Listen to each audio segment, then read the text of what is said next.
everybody. It is Salvation Sunday. What a day it is. What a crazy week it has been. Um, man, crazy. Stress out the yin yang. If it isn't one thing, it's another. And that's what this video is about today, about salvation, about questioning our salvation. Should we question our salvation? Shouldn't we question our salvation? How do we know? What do we know? Who do we know? Oh my gosh, everything is so crazy. What does salvation look like? Are we perfect people? Well, let me fill you in a little bit about this week. So, as you guys know, Shane and I are attempting to buy a condo down in South Tampa. It's a very stressful time to buy property, but it's also, if you're going to buy property, um, especially South Tampa, because it's an investment for sure, because it just keeps going up and up and up and up and up and up and up and up and up and up and up and up, and it doesn't seem to have a ceiling right now. So we have, of course, you guys know, we put an offer in, and part of that offer, to get it accepted, was to do a short close, a quick close, 2-week close. So there was a lot of stress in that first week getting documents and stuff ready. So came down to last week, and there was, I'm shorthanded at work. My teammate got injured, so she is off. So it's 6 to 8 weeks trying to move, trying to get stuff done. Of course, you guys know I have Crohn's disease, so that's stress was flaring, getting that aggravated. Wednesday morning, I had to be at my doctor's office at 8 o'clock, which is an hour north of my work. Um, no coverage to cover me, so I mean, all this stress was building up. And Thursday we get a call. Shayna gets a call from our mortgage broker and says that the mortgage company, the bank, is in a standoff with our company about a few numbers and documents and verifications and stuff. And we're like, well, what do you mean?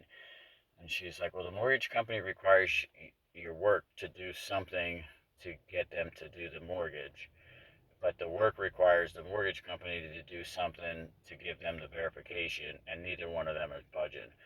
And I'm like, what? Yeah. So we don't know what to do.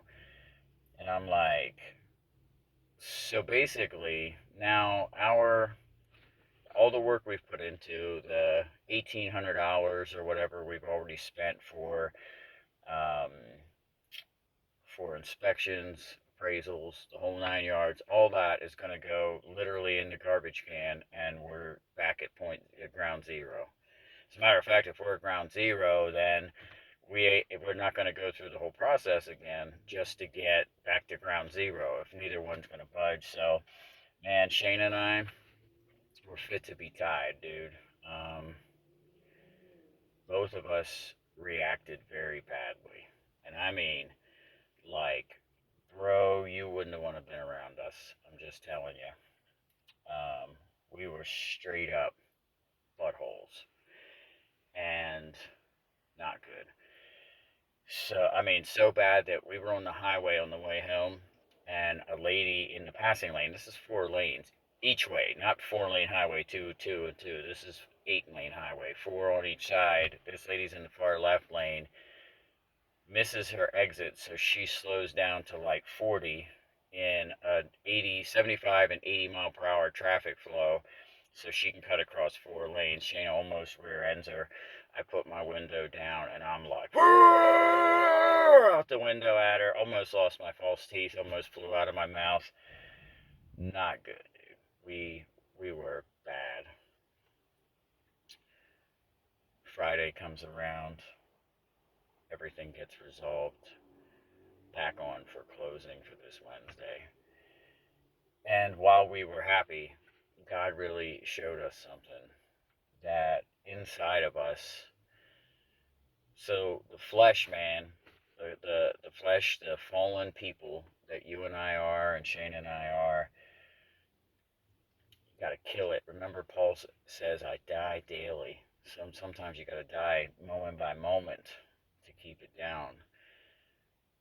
But I'm going to tell you something. Here's the good news for us. Like, that's not a daily thing for Shane and I. Thursday is not our daily thing. It's way more frequent in stress than it was with just hanging out with Holy Huddle people. But it's still there nonetheless. Immediately we recognize, God, you allowed this to happen to show us that apart from Him, apart from His grace, salvation comes from grace alone and from God causing us to be born again. That's it. That is absolutely it. And giving us the power to not be those crazy people.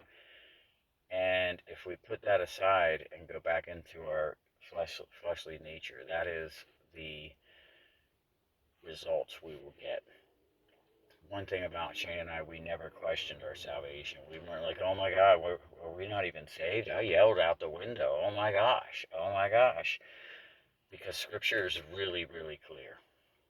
Really, really clear. And context is very important. When it says continuing in sin, that is continuing to live in the flesh, continuing to ignore the power of God in our lives. Unsaved people live that way. And listen, it's not just living in sin, like being bad. If you're like, man, I've been going to church for 25 years, I don't yell out the window, I'm good. You might not be good. You're either born again or you're not. And if you're born again, you don't have to be looking over your shoulder to see if God's going to drop you out of the kingdom or not. That's the reality of it. And by His grace, man, we are back in alignment. See what happens. Anything is possible. I mean, it could last minute fall through again, whatever, but the appraisal came back. And if all goes well, the day we sign our papers, we will already have equity in our house. So it was already worth dumping our 401ks because they were losing money. In one day, this is a little financial end scripture. In one day, I checked my 401k because we were doing a hardship withdrawal to put the down payment down. And in one day, my 401k lost $300. Now, just imagine if I had 200,000 in there and the percentage of that. You know what I mean? I'm like, man, that could have been thousands of dollars losing. Anyhow, listen, the bottom line is this: trust God, He's in control. If you're born again, you will know because you had that moment. Everything is different. It's not about religion, it's not about anything, it's about being in His hands. If you're in His hands, He says in John 10, I believe, that no one snatches you out of His hands because His hands are the Father's hands and no one's stronger than the Father. Take that to the bank. Today is Salvation Sunday. If you are His, you are His forever. Remember that. All right, guys, I got to pump some gas. Be safe, be blessed. I'll keep you updated.